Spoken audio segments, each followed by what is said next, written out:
WIBTAH if I went to stay with my parents for a couple of weeks. Because my husband's family planned a 5 to 6 week stay in our 2-bedroom apartment without asking me. I, 29F, got married in December, less than 3 months ago, after being with my husband, 29M, for almost 7 years. One thing I've always been very clear about with him, both before and after marriage, is that I need my space, and that decisions about people staying in our home should involve both of us.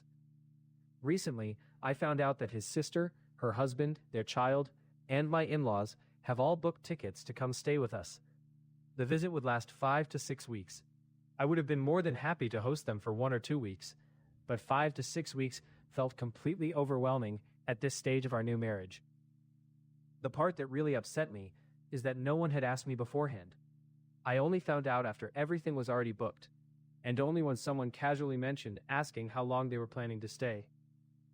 We live in a 2-bedroom apartment in an extremely hot climate. This visit would mean 7 people total in the house during peak summer. My husband would be at work most of the day, so I'd be the one at home with everyone. There were also major lifestyle differences to consider. My in-laws were strict vegetarians who wouldn't even let us make eggs at home, while my husband and I both ate non-vegetarian food as a staple diet. I already knew I'd have to adjust what I ate at home, what I wore around the house, and generally how I lived for that entire time. What hurt more was that this wasn't the first time we discussed boundaries. For years he told me he understood that I needed space, and that he would handle these things with his family. This had been the one deal breaker from my end. But he'd always assured me he would make sure I never had to be put in situations like this. When I brought this up again, after finding out about the visit, his response was basically dismissive. "What do you want me to do? Everything is already booked," he said. For context, I had also moved away from my own family and friends to live where he worked. So this house was pretty much my entire world right now. She'd given up her support system, her familiar surroundings, her independence, to build a life with him, in his territory. At this point, she was honestly feeling really hurt and disrespected. It felt like decisions about her own home were being made without her input or consideration. The home she'd sacrificed so much to help create was being treated like it belonged only to him.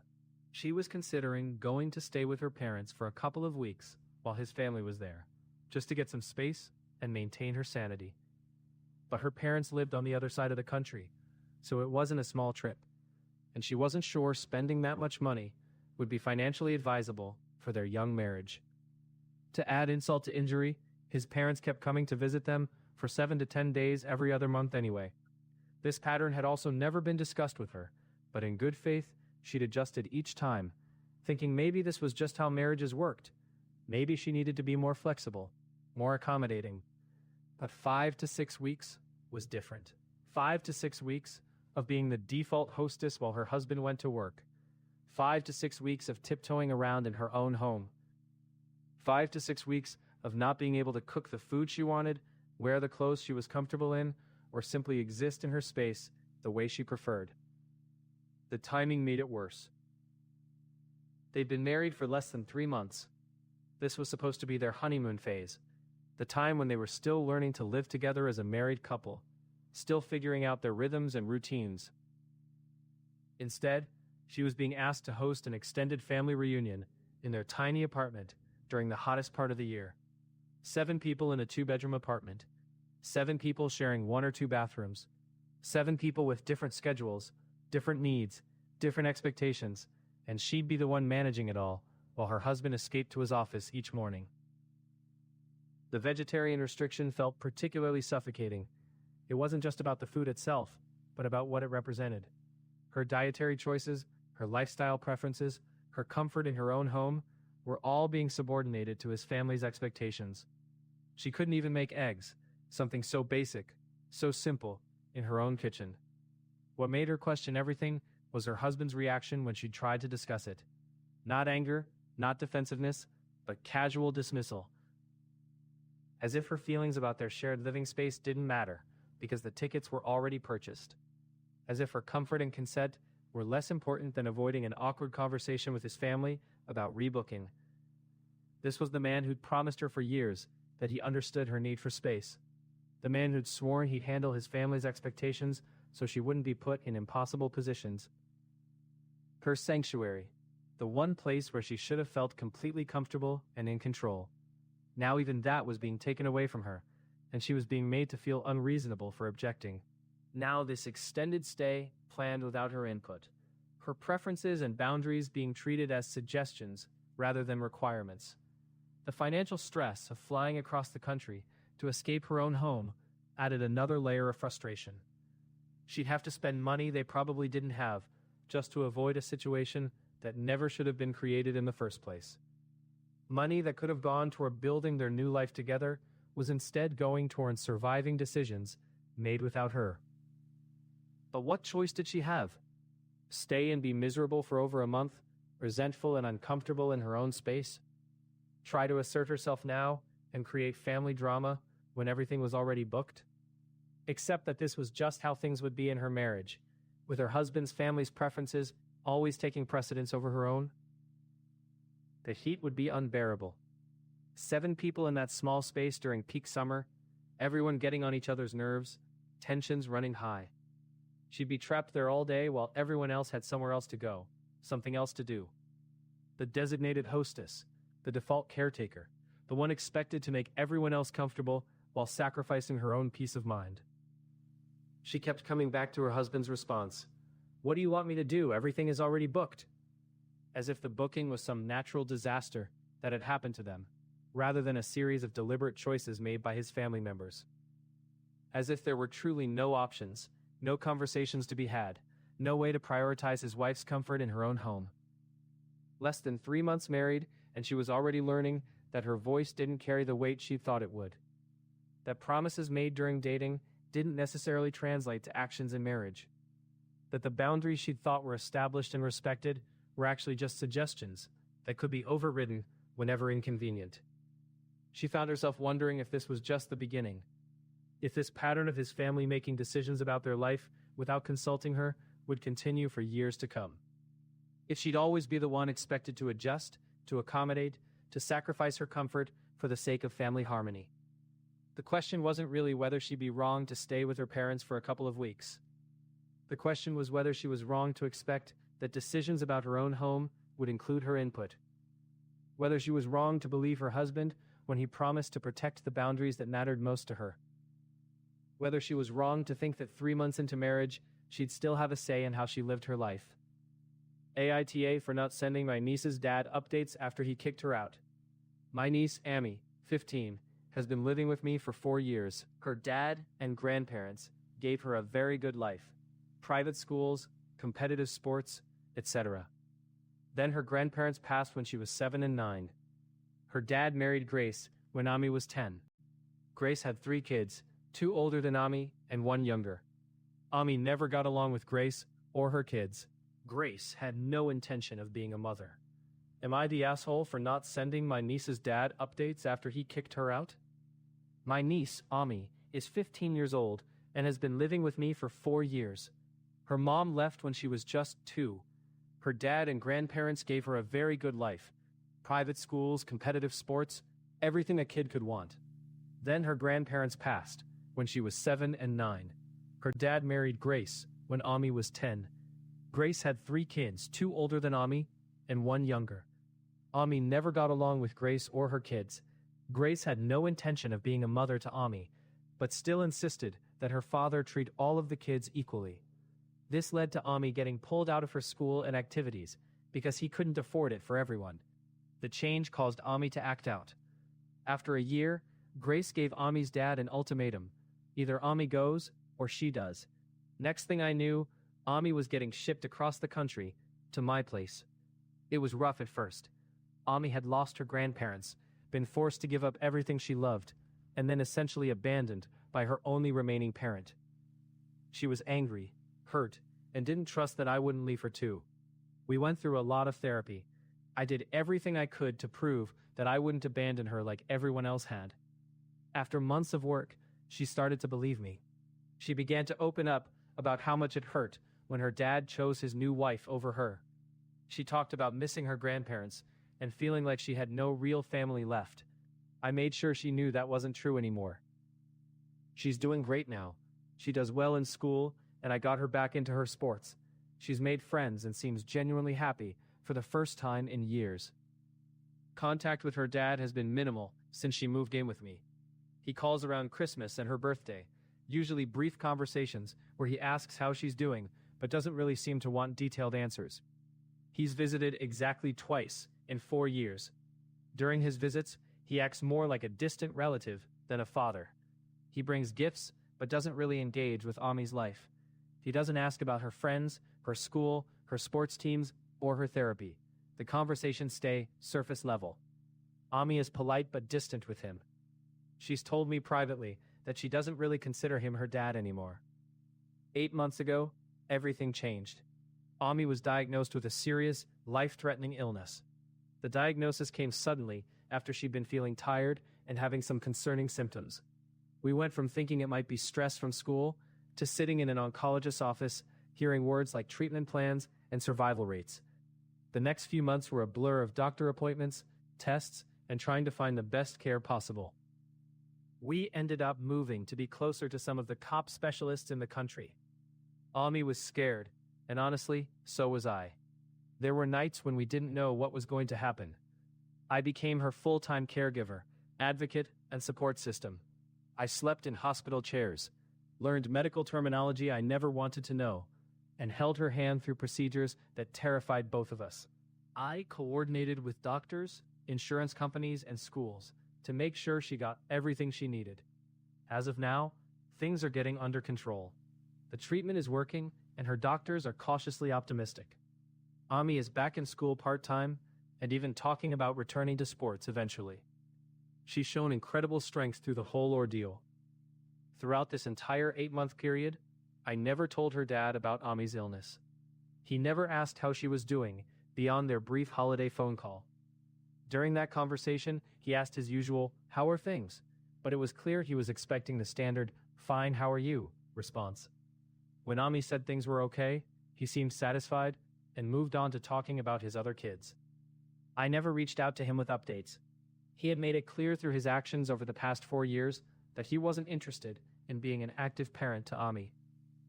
She had needed him when Grace gave that ultimatum, and he chose his new family. She had needed emotional support after being sent away, and he provided minimal contact. Why would I think he'd want to be involved now? Her dad found out that Ami was sick through a family member's Facebook post. I had posted a picture of Ami ringing the bell at the hospital to celebrate finishing her initial treatment course. It was meant to share good news with friends who had been supporting us. I didn't think about extended family seeing it. The response was immediate. He started calling and texting me, absolutely furious that I never told him about Ami's illness. He kept asking if I knew how bad it was to find out that his kid is severely ill from Facebook. He said I had no right to keep this information from him. His anger seemed less about concern for Ami and more about being embarrassed that he didn't know. He was upset about how it looked to other people that he was out of the loop about his own daughter's medical crisis. He didn't ask for details about her treatment or how she was coping emotionally. He was focused on his own feelings of being blindsided. He started threatening to take me to court to get my custody revoked. He said I had proven I couldn't be trusted to make decisions about his daughter's welfare. He claimed that keeping him in the dark about her illness was proof that I was alienating Ami from him. The legal threats worried me, even though losing custody is highly unlikely given his history of minimal involvement. I've been Ami's primary guardian for 4 years, and I have documentation of his limited contact and support. Still, I don't want to put Ami through a custody battle while she's still recovering. I plan to talk to Ami about pursuing adoption just in case. She's old enough now that her preferences would carry significant weight in any legal proceeding. Given how she feels about her dad's abandonment, I think she'd be supportive of making our arrangement permanent. When I talked to some friends about the situation, their reaction surprised me. They all think I should have at least texted Ani's dad and given him a chance to visit when she was sick. They said that regardless of his past behavior, he's still her father and had a right to know about something this serious. They pointed out that there were moments, especially early on, when we didn't know what was going to happen, when Ami might have died. They said she might have wanted to see her dad one last time, or he might have wanted to say goodbye. They made me wonder if I was thinking more about my own anger at him than what might have been best for Ami. Some of them said that keeping him in the dark, especially about something potentially life-threatening, was crossing a line. They argued that whatever issues exist between adults shouldn't prevent a parent from knowing their child is seriously ill. They said I might have been too petty by not telling him she was sick. But others understood my position. They pointed out that he made his choice when he sent her away rather than working on the family dynamics. They said that minimal contact for 4 years showed he wasn't really acting like a parent, so why should he get the privileges of being informed like one? Now I'm second-guessing myself. Maybe I should have put aside my feelings about how he treated Ami and told him about her diagnosis. Maybe she would have wanted him there during the scariest moments, even after everything that happened. Maybe I let my own anger at his choices influence a decision that should have been purely about what was best for her. But I also keep coming back to the fact that he chose his new wife over his daughter. He sent an 11-year-old across the country rather than fight for her. He barely maintained contact for 4 years. He never asked detailed questions about her life or well-being. When given the chance to be her father, he chose to be a distant relative instead. Ami has been through enough abandonment and disappointment. I've spent 4 years helping her heal from the damage his choices caused. I'm not sure bringing him back into her life during her most vulnerable moment would have helped anyone. AITA for telling my grieving sister-in-law I won't invite her to things if she keeps up her attitude. Throwaway XCI, 51F, have been married to my husband Albert, 60M, for almost 24 years now. We have 2 kids, Josh, 22M, and Jessica, 20F. My brother is Alex, 49M, and his wife is Anastasia, 48F. My husband's brother, Levi, passed away last October at age 61 of cancer. His widow is Christina, 69F, who has always been very bossy, rude, will do favors for people they didn't ask for, and be annoyed at them when they aren't overjoyed. Am I the asshole for telling my grieving sister-in-law I won't invite her to things if she keeps up her attitude? I've been married to my husband Albert for almost 24 years now. We have 2 kids, Josh, who's 22, and Jessica, who's 20. My husband's brother Levi passed away last October at age 61 from cancer.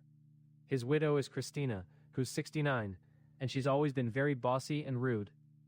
Christina will do favors for people they didn't ask for, and then get annoyed when they aren't overjoyed about it. If anyone dares to call her out on anything, she refuses to speak to them for some time. That included Levi himself at times. She had an unhappy first marriage and moved to the US from the UK about 28 years ago to try dating over here. She actually left her teenagers over there with their dad when she moved. When I was pregnant with Josh and later had him, Christina genuinely pretended that Albert and I didn't exist. She'd make snide comments about us. Unfortunately, Levi never asked her to stop. They moved back to the UK in 2005, came over to see my in-laws and us once every 6 years or so, then back to the US, to Nevada, in 2022. These past few years they've been coming to us in Oregon for holidays.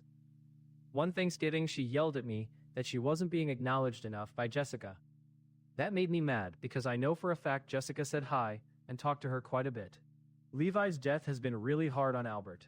I miss him as well, as does his mom Joanna, who's 88.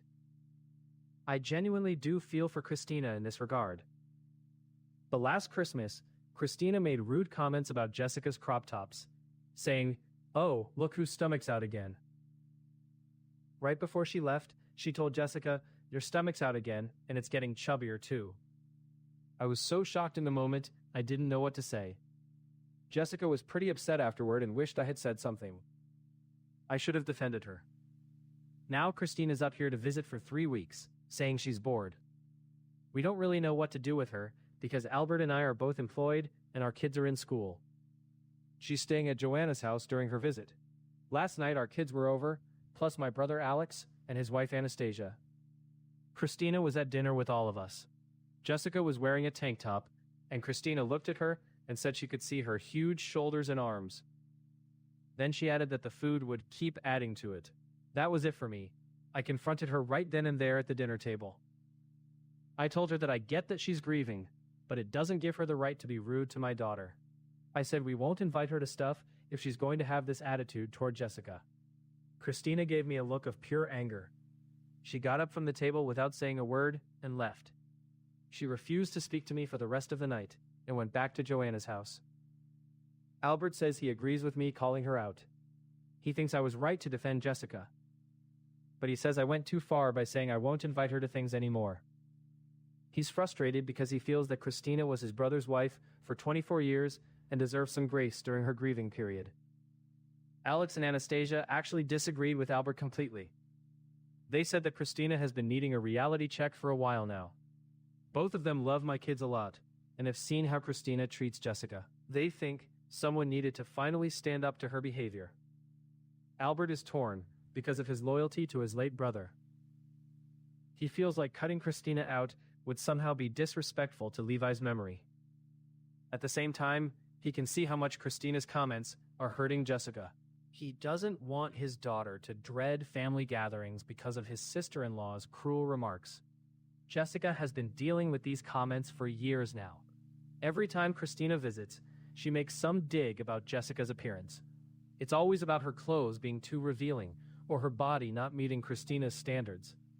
Jessica is 20 years old and should be able to wear normal clothes without being body-shamed by a family member. The pattern is always the same with Christina.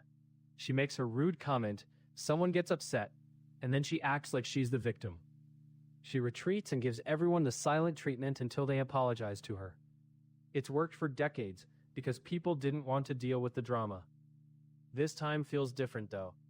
Jessica is older now, and these comments are really affecting her self-esteem.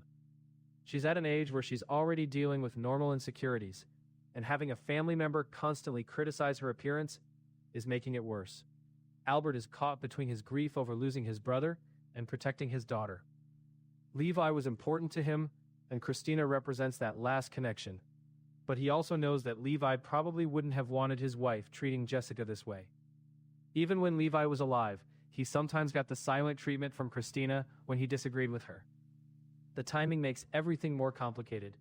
Christina is grieving and probably struggling with being alone for the first time in decades.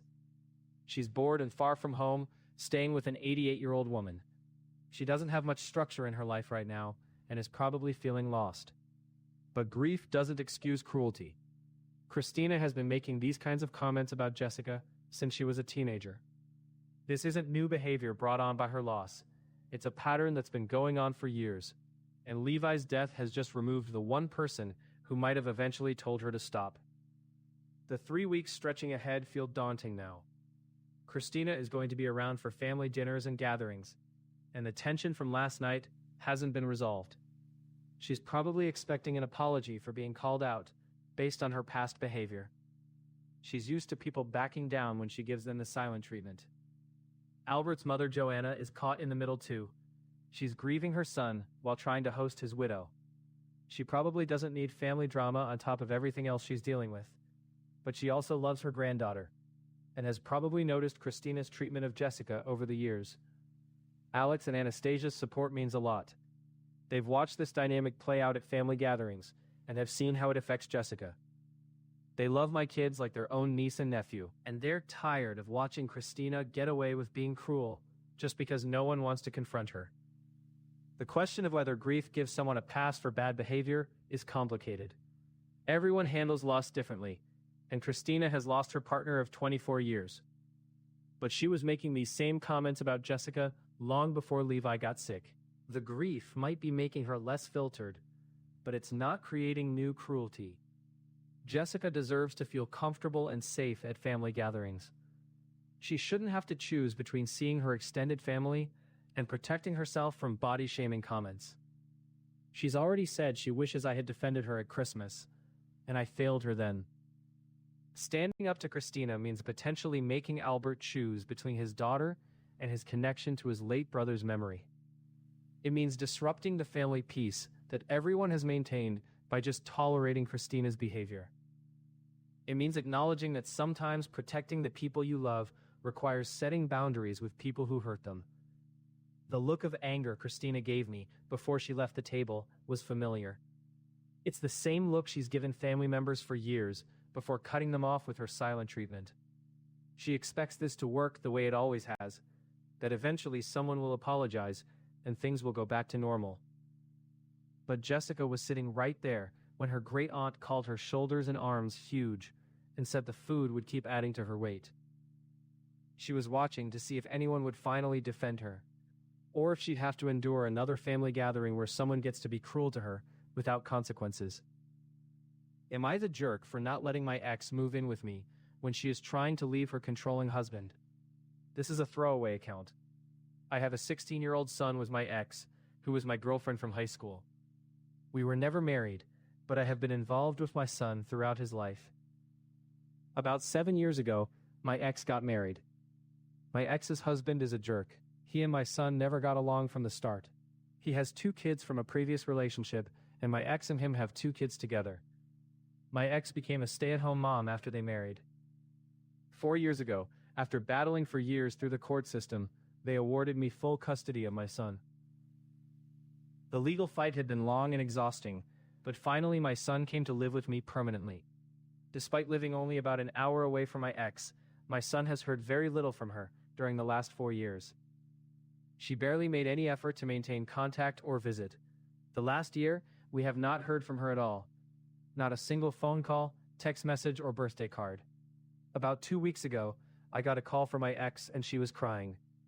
Her voice was shaky and desperate, in a way I hadn't heard before. She told me that she was ready to leave her husband. I asked why she has decided to leave him now, after all these years. She told me because she discovered that he is cheating on her. She had confronted him and told him he needs to stop the affair, but he laughed at her and told her he will not stop. But she will leave with little because of their prenup agreement. She wants to stay at my house with her 2 younger kids until she can figure things out, get a lawyer, and get her own place. I have a rather large home, so there would technically be space. She said it would just be temporary while she gets back on her feet. I do not want her to stay. The thought of having her in my home after years of abandoning our son felt wrong. I talked to my son about the situation, and he does not want her here either. His reaction was immediate and firm. I called her back and told her no. I kept it simple and direct. She didn't take it well. My ex called my sister, who then called me. My sister chastised me for not letting her stay during such a difficult time. She said my ex could stay in the garage apartment and not bother us. We have a garage apartment with 2 bedrooms, a bathroom, and a kitchen that sits separate from the main house.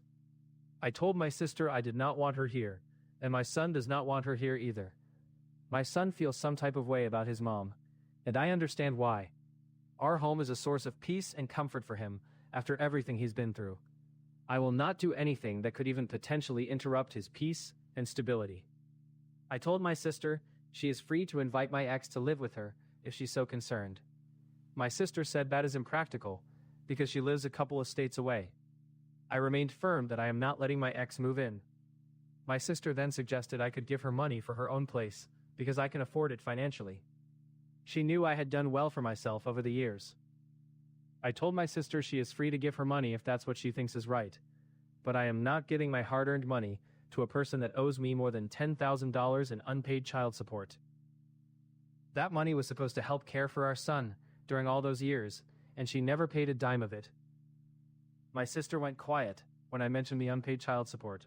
She hadn't known about that part of the situation. The conversation became tense and awkward after that revelation. I explained to my sister that my ex made her choices. She chose her husband over maintaining a relationship with our son. She chose to disappear from his life completely this past year. She chose to ignore her financial responsibilities as a parent. Now that her marriage is falling apart, she wants to come back and disrupt the stable life my son and I have built together. She wants me to rescue her from the consequences of her own decisions. My son has worked hard to find peace after feeling abandoned by his mother. He's in therapy and doing well in school. Our home represents safety and consistency for him. Bringing his mother back into this space, even temporarily, could undo years of healing. The garage apartment might be physically separate, but emotionally it would still mean she's back in our lives daily. My son would see her coming and going. He'd be reminded constantly of the parent who chose not to be there for him. I've been there for every school event, every illness, every important moment. I've been both mother, and father to him when needed. The unpaid child support represents more than just money. It represents her lack of commitment to our son's well-being. $10,000 could have helped with his clothes, food, medical expenses, school supplies, and activities over the years. She had the opportunity to be involved in his life. She could have visited regularly, called weekly, remembered his birthday. She could have paid her court-ordered support. She chose not to do any of those things. Her husband being controlling doesn't excuse abandoning our son. Her discovering the affair doesn't suddenly make her a different person. Her difficult situation doesn't obligate me to provide housing and financial support. My sister means well, but she doesn't live with the daily reality of raising a teenager who feels rejected by his mother. She doesn't see how hard my son has worked to build his self-worth, despite feeling unwanted. The prenup that leaves my ex with little money was her decision to sign. The marriage to a man who treated my son poorly was her choice. The years of minimal contact were her choice. The complete silence this past year was her choice. I have sympathy for anyone leaving an unhappy marriage. I understand that controlling relationships can be difficult to escape, but I also have a responsibility to protect my son's emotional well-being above all else. He's 16 years old and has already dealt with more rejection and disappointment than any child should face. He's finally in a good place mentally and emotionally. I won't risk that progress for someone who hasn't prioritized him in years. My home isn't just my space. It's his safe haven. It's where he comes after difficult days at school. It's where he talks about his dreams and fears. It's where he's learned that at least one parent will always put him first. Allowing his mother to move into the garage apartment would change the entire dynamic of our home. Even with the best intentions, there would be drama, negotiations, and emotional complications that would affect him. She has other options available to her. She can reach out to other family members or friends. She can look into women's shelters or assistance programs for people leaving difficult marriages. She can find temporary housing while she sorts out her legal situation. What she can't do is expect me to solve her problems at the potential expense of my son's emotional health. She can't disappear from his life for years and then expect welcome arms when she needs something. The money I've saved and earned has gone toward building a stable life for my son and myself. It's paid for his therapy, his education, his activities, and his future.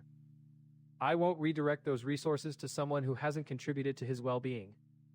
My ex made her bed through years of choices that prioritized her new family over our son. Now she has to lie in it, even if that bed has become uncomfortable. Her crisis doesn't become my obligation, especially when my first duty is to the child she abandoned. Cheating with his wife's sister. Hello guys.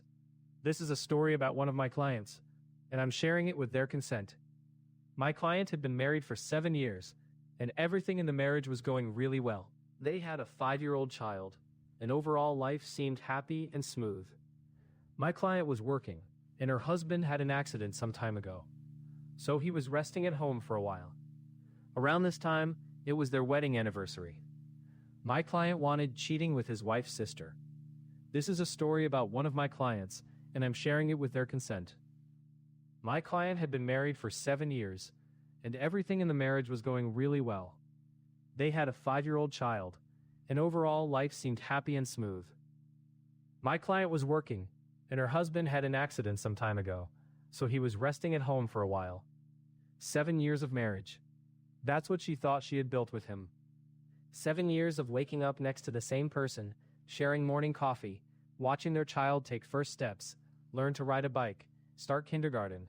7 years of believing she knew the man sleeping beside her every night.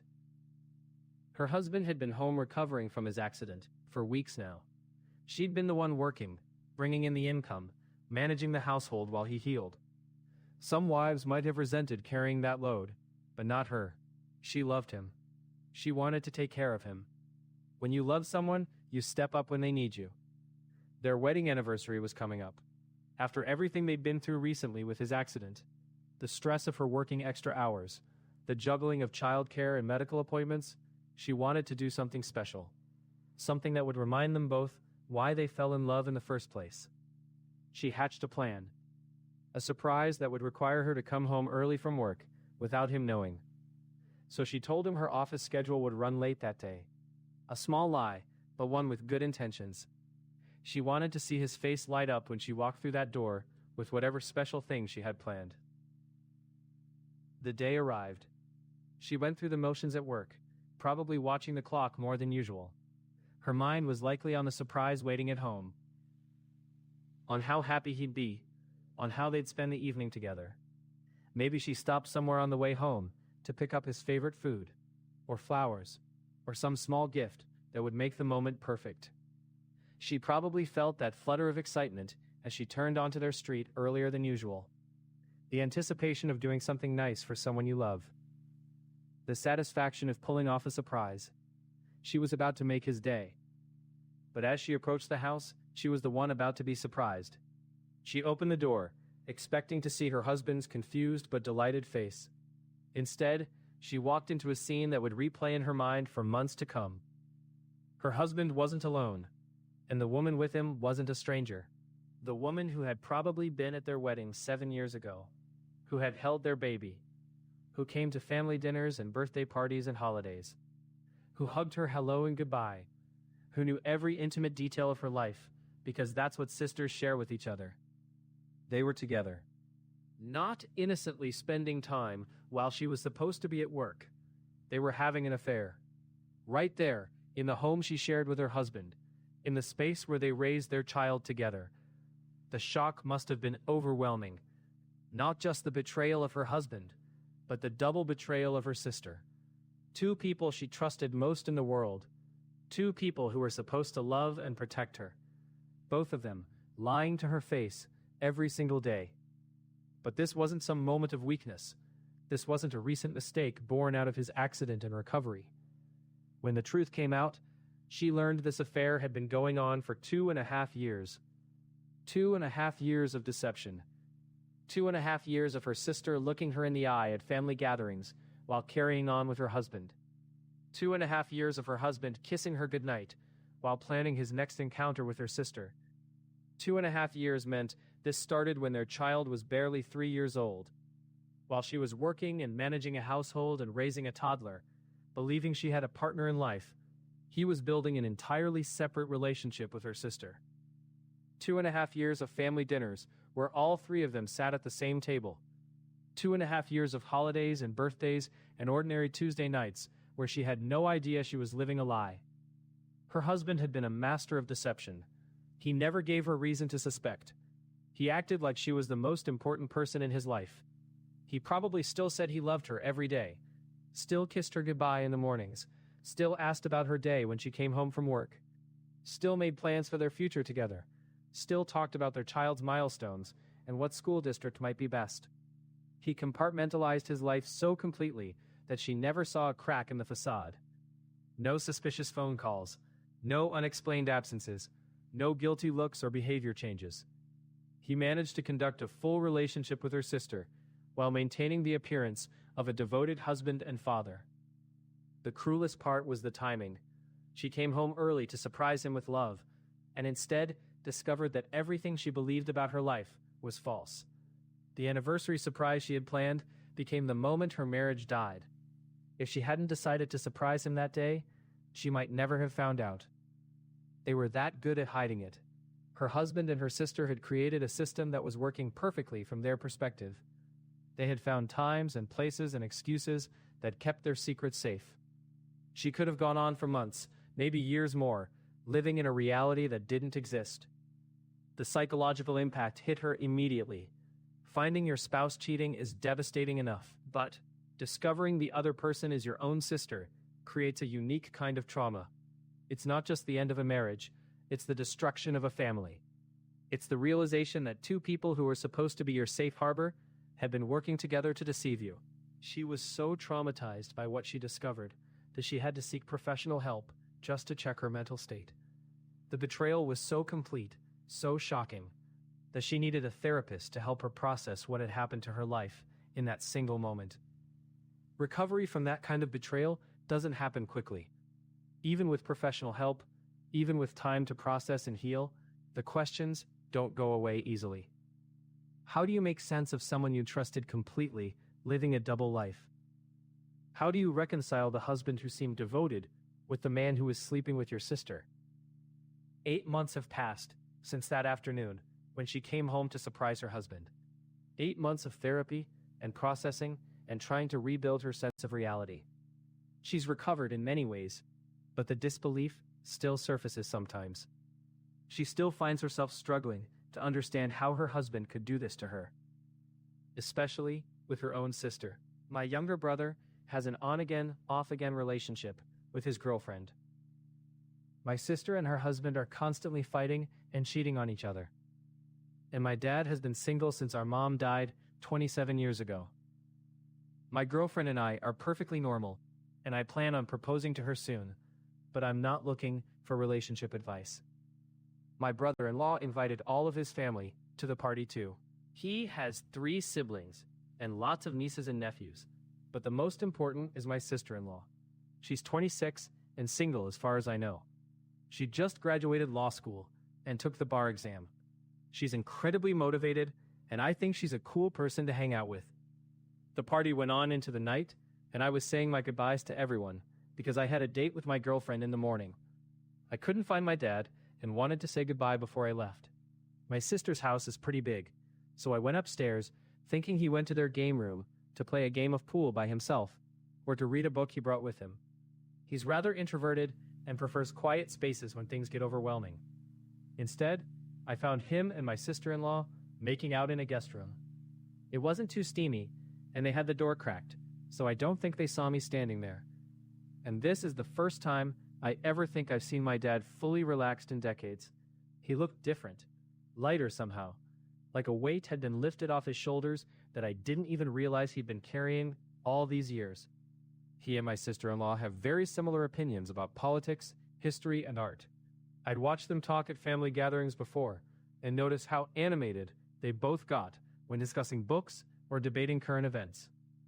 They had this intellectual connection that seemed to energize both of them in a way I rarely saw with other people. My first thought wasn't, "This is weird." It was, "Oh well, they look happy." But now I'm thinking about all of the conflicted feelings I have regarding this dynamic. The age difference keeps running through my mind. She's closer to my age than his. She's my brother-in-law's sister, which creates this whole complicated family web that I can't quite untangle in my head. What happens at family gatherings now? What happens if they break up? What happens if they don't? My dad lost my mom when I was only 3 years old. I have very few memories of them together, but my older sister used to tell me stories about how happy they were, how they'd dance in the kitchen while making dinner, how they'd stay up late, talking about everything and nothing, how they'd laugh at inside jokes that none of us kids understood. After Mom died, Dad threw himself into raising us. He worked 2 jobs to keep us fed and housed. He never missed a school play or soccer game. He helped with homework every night, even when he was exhausted. He was present for every milestone, every heartbreak, every achievement. But I realize now that he put his own life completely on hold. 27 years is a long time to be alone. 27 years of putting everyone else's needs first. 27 years of being dad and mom and provider and caretaker and never just being a man who deserves to be loved and wanted and happy. The way he looked at her wasn't desperate or lonely. It was tender, genuine, like he was seeing something beautiful and couldn't quite believe it was real. And she was looking back at him the same way, not like she was settling or looking for a father figure or trying to rebel, like she genuinely cared about him as a person. I keep thinking about their conversations at previous family events, how she'd seek him out when the party got loud and chaotic, how he'd perk up when she walked into a room, how they'd end up in these deep discussions while everyone else was watching the game or arguing about something trivial. The signs were probably there, and I just never paid attention. But then I think about my brother-in-law and how he might react. He's already dealing with his marriage falling apart. His wife, my sister, has been cheating on him for months. Everyone knows, but no one talks about it directly. The whole family dynamic is already strained and complicated. Adding this relationship into the mix feels like lighting a match near a gas leak. My younger brother is going to lose his mind. He's always been protective of Dad in this weird way, like he's the keeper of Mom's memory. He gets upset when Dad even mentions going on dates, which hasn't happened in years anyway. The idea of Dad actually being with someone, especially someone connected to our family, is going to send him into a spiral. And what about my sister? It's her husband's sister and her father. How do you even process that? She's already drowning in her own relationship drama. She doesn't need this added layer of complexity when she's trying to figure out if her marriage is worth saving. But maybe that's exactly why this makes sense. Maybe Dad and my sister-in-law found something real and stable in the middle of all our family chaos. Maybe they're both tired of watching everyone around them make terrible choices and hurt each other over and over again. Maybe they found something genuine and decided it was worth pursuing, regardless of what anyone else thinks. I keep coming back to how relaxed he looked, how natural it seemed between them. There was no awkwardness or hesitation, no sense that either of them was unsure about what they were doing. They looked like two people who had found something precious, and weren't going to let other people's opinions destroy it. The more I think about it, the more I realize their relationship wouldn't be the worst thing, considering both of my siblings are complete dumpster fires when it comes to love. At least Dad and my sister-in-law seem to actually like each other. They respect each other. They share common interests and values. They make each other laugh. They bring out the best in each other rather than the worst. Maybe that's what healthy love looks like when you're older and you've learned from your mistakes. Maybe it's less about passion and drama and more about finding someone who makes you feel like the best version of yourself. Someone who sees you clearly and chooses you anyway. Someone who makes the quiet moments feel meaningful instead of empty. I realize I'm probably overthinking this. Maybe they were both a little drunk and got caught up in the atmosphere of the party. Maybe they'll never talk about it again, and it'll become this weird family secret that everyone pretends didn't happen. But something tells me that's not the case. The way they looked at each other felt too real, too intentional, like they'd been building up to this moment for months, or maybe even years. Like they'd been dancing around their feelings and finally decided to be honest about what was happening between them. I don't really know what to think. Part of me is happy for them. Part of me is worried about the family fallout. Part of me is amazed that my dad might finally be ready to let someone else into his life after all these years. Especially because I didn't think he would ever move on after he lost Mom.